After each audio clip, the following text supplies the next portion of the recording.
What I see now is a fire brigade approach. There is a fire coming up here, we rush to do that. There's a fire coming, there's no systemic plan. There's no holistic pattern. There is nothing that is defined and definite that as a nation we can say, this is where we are right now as we pursue our national resurgence. So that question comes up again. Yes. You just said there's no systemic plan. So that's right. There's no system. That's right. We'll still go back to that one. System, structure. Yes. What's the difference between the two? No, the difference is that you need a right structure to be able to carry out whatever system you want to put in place. But that's not even the starting place. The starting place is vision. If you ask, what is the vision we are pursuing as a nation? What's our goal? Ask any Nigerian, 2-3 Nigerians, say, what is Nigeria's vision?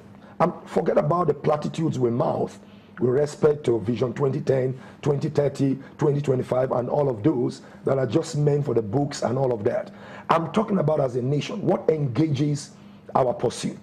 I mean, I can give you examples. If you go in the history of national development, if you visit some nations, from the taxi driver that picks you from the airport, to the hotel attendant, to everybody in the street, they tell you what their national culture, what their national vision, what they are pursuing, the reason behind the things they do and they don't do. Because a vision has been cast, then the structure to be able to ensure that the vision is attained is put in place, and then it is all of that as a combination that you now start talking about a system. A system is not an isolated approach of some eggheads coming together and thinking through some nice solutions that do not actually affect the actuals on ground. So it must start with a visioning. It must start with a right structure that will back the vision. Then all the other systems can now begin to be put in place one after the other. Then we can see that we have a nation that is trudging on deliberately toward a predetermined outcome. Mr. Shomi, one of the very recurring requests in 2017 was the restructuring issue. I know the noise around it is a bit quiet now, but what do you think should be looked into when we go into 2018 in terms of the agitations for restructure? In the first instance, we need to accept one thing. Nigeria is not a nation. Nigeria can never be a nation. Nigeria can only be a country made up of nations. There are different ethnic nationalities, ethnic nations within the country. Those are those that have donated powers, to create a country. So Nigeria is a state made up of collections of nations. So except we are very clear from the basics, we will not get to that vision or to that destination which we all seek to get to, because we do not have one culture. We have Federal Ministry of Culture, but what is Nigerian culture? We don't have. But I can tell you about Yoruba culture, Hausa culture, Igbo culture, Ijaw culture, and so on and so forth. So therefore, we need to first accept the fact that we are a very diverse country made up of different, ethnic nations, and therefore, it should be a source of strength rather than trying to forge a mechanical unity, by claiming that we're a nation. We are not a nation. One. Now, when you look at the structure of the country, go back into 1960, and the monumental leap in terms of development, which we've ever been able to record, happened between 1960 and 1966. Since then, for the past 51 years, we've been drifting from left to the right. The moment we abandoned the structure that led to that development, huge development, to the extent that before Highland has television station, we already have in Nigeria, to the extent that there was healthy competition.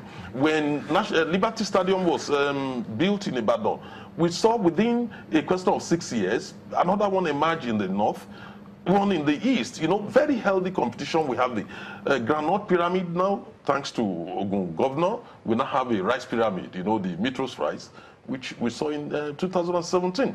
But the fact of the matter is this. The structure that we've been pursuing since 1966 has led us to nowhere. Rather, we've been going through one crisis If it is not Maitasini, it is Boko Haram. If it is not Boko Haram, it is IPOB. If it is not IPOB, it is OPC. So we've been trying to find out where should we be as a country. What should unite us? We don't even know in the country. People will talk about sports, but immediately on Super Eagles is out of any competition, then we all go back to where we have, because we don't have a genuine unity. What we have is a mechanical unity. So when you look at 2017, with all the serious challenges, because we came out, Buhari did very well with Boko Haram. He's been able to tame Boko Haram to some point, you know, in terms of degrading their effectiveness. But that got replaced by IPOB. And IPOB even shook the country more than Boko Haram, you know, in a different way. So when you actually look at the situation, if we keep trying to deceive ourselves by not dealing with the issue of the structure, no matter who is in power, even if I am put in power, you will not be able to move the country beyond what it is currently. We will move from one crisis to the other. No ethnic nationality in Nigeria today is satisfied, you know, with the country, with the pace of development. We've not been able to achieve it. When you go around the street, even the south is a bit better. Go to the north. You see over 10 million Almajiris, you know, street kids, you know, with nothing. They don't even have a future. They are not stakeholders in their home country. So how do you hope to develop a country, you know, like that? Go anywhere. The high level of youth unemployment, you know, is quite amazing. To the extent that when you look at the figures of the last election, you begin to ask yourself that, look, why can't we summon the political will, you know, to do something? Nigeria is made up of 180 million people, and then we only have about 65 million people that register for that election. So why is it that our people are so disconnected? It is the structure. We need to go back and agree on a structure that can move this country forward. If we fail to practice federalism the way it's supposed to be practiced, we'll continue to drift, you know, from one crisis to the other. We will not be able to make that monumental leap in terms of development.